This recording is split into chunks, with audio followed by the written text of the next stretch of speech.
Hey everyone, Dave here with Affordable Door and Gate.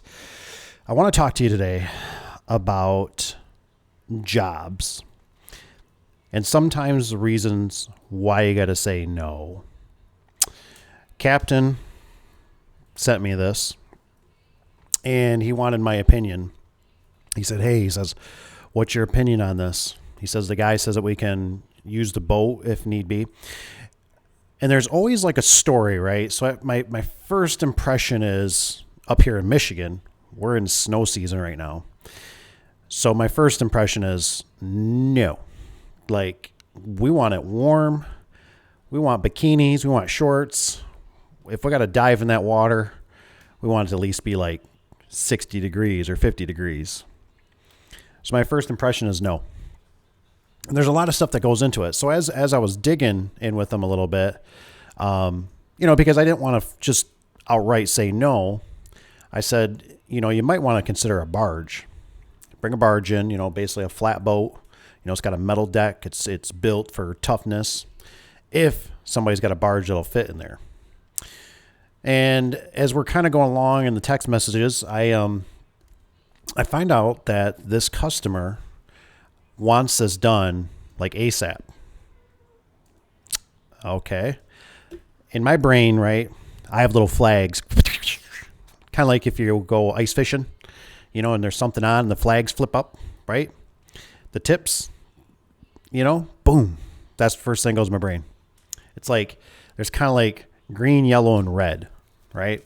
So we're at kind of like the green stage. Like, okay. So he wants it done ASAP. Imagine that. Then I come to find out that he ended up purchasing, I don't know if he bought the opener or if he paid them half down or paid them in full, but he has basically some kind of contract with Overhead Door Company to come out and put an opener on this thing.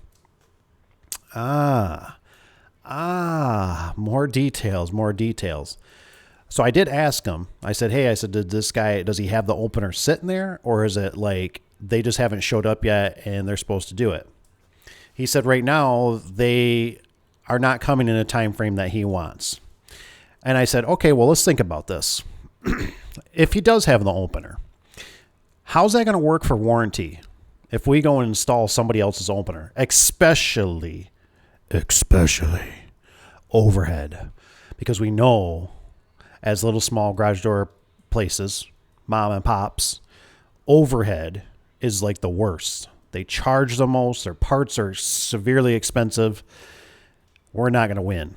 So if we install this thing and it doesn't work, all right, the customer is going to come on us and go, yeah, obviously you guys don't know what you're doing. You must direct it, right?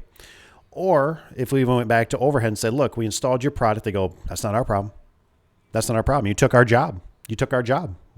We have nothing to do with this. Nope. You're going to probably just have to buy a whole new opener. Well, at that point, you're not going to buy an opener from them. You might buy some parts. Maybe. They're severely expensive. You're just going to throw it away pretty much and get your own opener.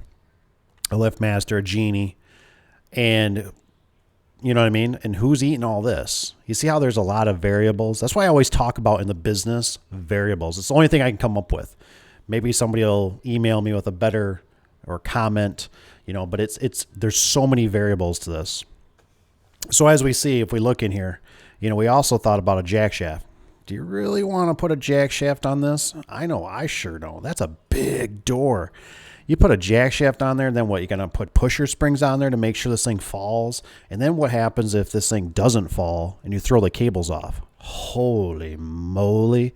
Can you imagine that mess? And then who's going to pay for that? Whose problem is that? And then what are you going to do? You're going to bring another barge in here? You just can't just come right in here with a truck and trailer and drop off a scissor lift and do your business, right? And then I started thinking about it. I told him, I said, you might need a scissor lift on a barge and you might need a boom lift. Why do you need a boom lift?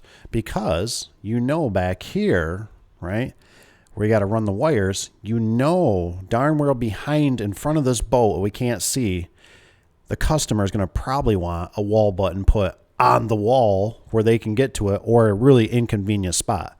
So now you got to run the wires. Oh, now we lead on to other things. Wires. Oh, this is getting good. So who's doing electrical? Are we planning on doing electrical? Obviously, we're not going to do the high voltage, but are we going to sub somebody out? You know what I'm trying to say? And then you got to try to make their schedule. So this thing could turn into a plume of things, right? Yeah, we could just put it all up there and say, well, now you got to get an electrician. That's their problem to figure it out. But like I said, with winter upon us, this person is not going to want to put this boat outside. And with freezing conditions and freezing water, you know, maybe they can park it somewhere else. I don't know all the details, but it's just not a good situation. Plus, if you've been on these things, like I have been before, they're not much fun. So I've worked in these situations before, and they're really a nightmare. You know, it's not that you can't get it done. It's just you drop something, it goes in the water. You drop an opener, you drop a wrench, you drop your cell phone. It's just everything's water. The conditions are super hard. And I've seemed to have found out, not always, I'm not saying this is always the case, but with these people, they seem to extend themselves out, right? They got the boat, they got the car, they got the woman, they got the man, they got the house, right? They spent so much on this stuff that everything else is always, I want the cheapest. I want the cheapest. Not always. But I look at that job with that picture with that boat in there, and my brain goes to, that's an $8,000 to $10,000 job for us to do. And do you even want to do it? I told Captain, I said, hey man, I said, it would take me a week and 3 days to do it. Why so long? That's what it's going to take. Because by the time I start setting up the tools, I set up with contractors, I set up with a barge, I find the right person, I have to meet somebody 3 times. You know, all these things really start adding up big time that you don't think about.